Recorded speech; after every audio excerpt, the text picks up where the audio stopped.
مصلحا ومجددا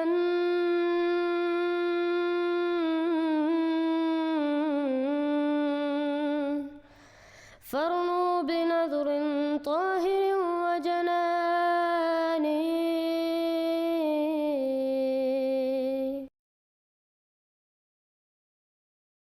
السلام علیکم ورحمۃ اللہ وبرکاتہ۔ الحمدللہ میں نے اپنے چینل پہ 1974 کے متعلق بہت ساری ویڈیوز بنائی ہیں جن میں علماء تسلیم کرتے ہیں کہ احمدی مسلمانوں نے دوسرے فرقوں کے علماء کو اس اسمبلی میں لاجواب کر دیا تھا، اور کہ ان علماء کے پاس حضرت مرزا ناصر احمد رحمہ اللہ کے دلائل کا کوئی جواب نہ تھا۔ اس ویڈیو میں محمد علی مرزا صاحب یہ کہتے ہیں کہ اگر وہ اسمبلی آج ہوتی تو بریلوی اور دیوبندیوں پہ بھی کفر کا فتویٰ لگنا تھا، یعنی ان کی کتابوں میں بہت ساری گستاخیاں ہیں۔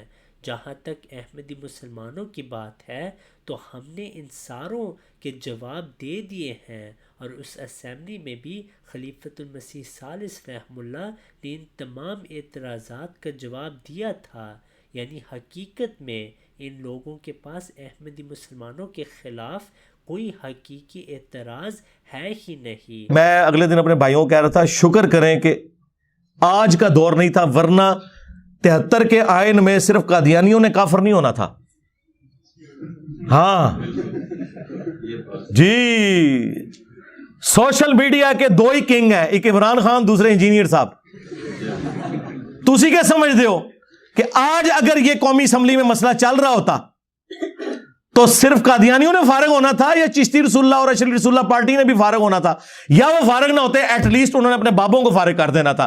If you have not yet subscribed, make sure to subscribe and click on the bell icon so you can get notifications for every new video. Also make sure to like and comment on the video and follow on Twitter and Instagram. نبينا صل على محمد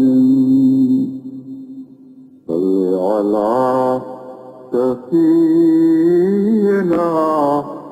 صل على محمد